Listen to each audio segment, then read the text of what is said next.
आसनसोल के लोको टैंक के निकट जीटी रोड किनारे बने पार्क और नर्सरी को लेकर विवाद थमने का नाम नहीं ले रहा है। कुछ दिन पहले आईएनटीटीयूसी नेता राजू अहलुवालिया के नेतृत्व में कुछ लोगों ने यहां तोड़फोड़ की थी। ये वे दुकानदार हैं जो लगभग 3 साल पहले इस इलाके में दुकान चलाते थे। नगर निगम द्वारा उन्हें ये कहकर हटाया गया था कि उन्हें वैकल्पिक स्थान पर दुकान दी जाएगी।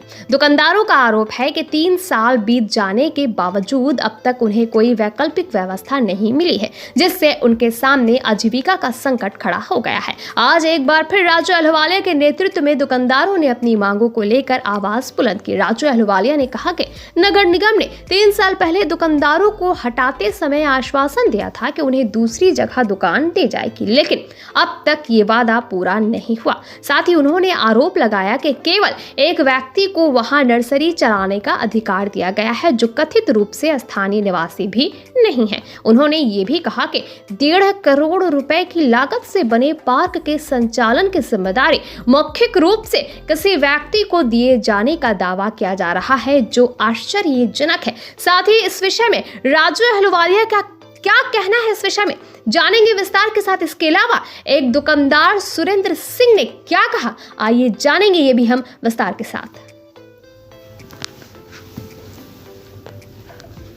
मोहब्बत से बोला कि तुम लोग हट जाओ, ठीक है। प्यार मोहब्बत से बोला कि तुम लोग हट जाओ, अब थोड़ा थोड़ा पैसा रेडी तुम लोग कर लो, हम दुकान बना के तुम लोग को साइड भी दे देंगे। एक साइड में पार्क हो जाएगा, अब बगल में दुकान तुम लोग को बना के दे देंगे। हाँ, प्यार मोहब्बत से हम लोग को हटा देगा। उसके बाद देख रहे हैं कि ये लोग फूल का गाछ रखे हुआ, कोई पार्क वरक नहीं है, कोई पार्क नहीं है।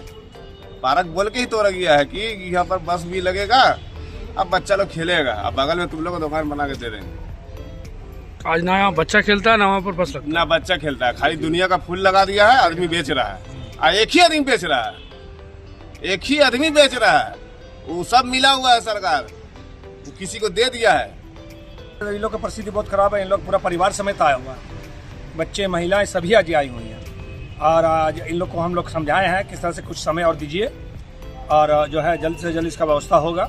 इस विषय में हम लोग जो है उच्च नेतृत्व से बात कर रहे हैं। तो जो है ये बहुत अन्याय हुआ है कि 3 सालों से दुकानदारों को दुकान हटाकर पार्क के नाम पर सिर्फ एक ही दुकानदार को दुकान दे दिया गया, और वो भी दुकानदार यहाँ का नहीं है। वो भाड़ा में बुधा में रहता था। बुधा किसी नेतृत्व के इशारे पर मेयर जो है उनको दुकान दे दिया। सबसे बड़ी बात है कि पार्क बना 3 साल हो गया, 1.5 करोड़ रुपये लगभग खर्च हो गया। कॉर्पोरेशन सरकारी पैसा खर्च हो गया, उसके बावजूद ही पार्क का निर्माण नहीं हुआ। न झूला है, न बच्चों को खेलने की कोई जगह है, क्योंकि सामने बच्चों का ही स्कूल है चारों तरफ।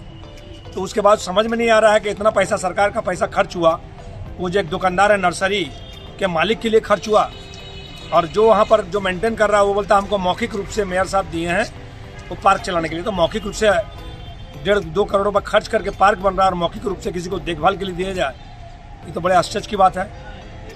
तो सबसे बड़ी बात है कि कुछ लोग ऐसे हैं, कुछ राजनीतिक दल ऐसे हैं, वो लोग जो है मेयर की दलाली करके वो चेष्टा कर रहे हैं ताकि वो जो गरीब लोग हैं उनका उच्छेद करके वहाँ पर जो है उनकी दलाली करके अपनी राजनीतिक रोटी सेकेंगे। लेकिन ऐसा नहीं होगा, क्योंकि यहाँ पर माटी मानुष की सरकार है, गरीबों के साथ अन्याय होने नहीं देंगे। लगातार हम लोग आंदोलन कर रहे हैं। हम लोग मेयर साहब से फिर आवेदन करते हैं कि आप जल्द से जल्द इनको दुकानें दीजिए, आपने जो वादा किया तो उसको पूरा कीजिए। और जो वहाँ पर एक दुकानदार अवैध रूप से बैठा हुआ है, जो ट्रक का ट्रक वहाँ पर ला के गाछ और फूल बिक्री कर रहा है, उसको अविलंब वहाँ से निकालिए। अगर आप नहीं निकालते हैं, 7 दिन बाद हम लोग बेहतर आंदोलन उसी जगह पर करेंगे, और हमारे जितने दुकानदार उनके परिवार बच्चों समेत करेंगे, और तब तक हम लोग वहाँ पर धरना बैठे रहेंगे जब तक हम इनको दुकानें नहीं मिल जाएंगी। आपका नाम? राजू अहलुवालिया, इंडस्ट्री नेता आसनसोल। बोले थे कि आपको दुकान तोड़ने के बाद में कहीं भी आपको दुकान दिया जाएगा, लेकिन आज तक किसी को कोई सूचना भी नहीं मिला। बोलते हैं कि दुकान दे दिए हैं, तो कहाँ दिए हैं, किसको दिए हैं, कौन होकर को दिए हैं, वो तो हमको जानकारी नहीं, वही बताएं। पहला बात। दूसरा बात कि मेरा जो भाई लोग है साथ में दुकानदारी करते थे, एक आदमी को तंगी का हालत में खुदकुशी करना पड़ा, उसका नाम है बिशु पाल। और उसके बाद हम लोग आते हैं तो बोलते हैं सुबह उठ के आ जाता। तो हमको मेयर साहब से यही पूछना है कि हमको काम कहाँ दुकान दे, जो हम कौन काम करें। आपके पास आते हैं तो आपने घर में जाते हैं तो बच्चा घर में उसकी माँ है जो खर्चा के लिए परेशान करती है, तो हम लोग भी सुसाइड कर लें?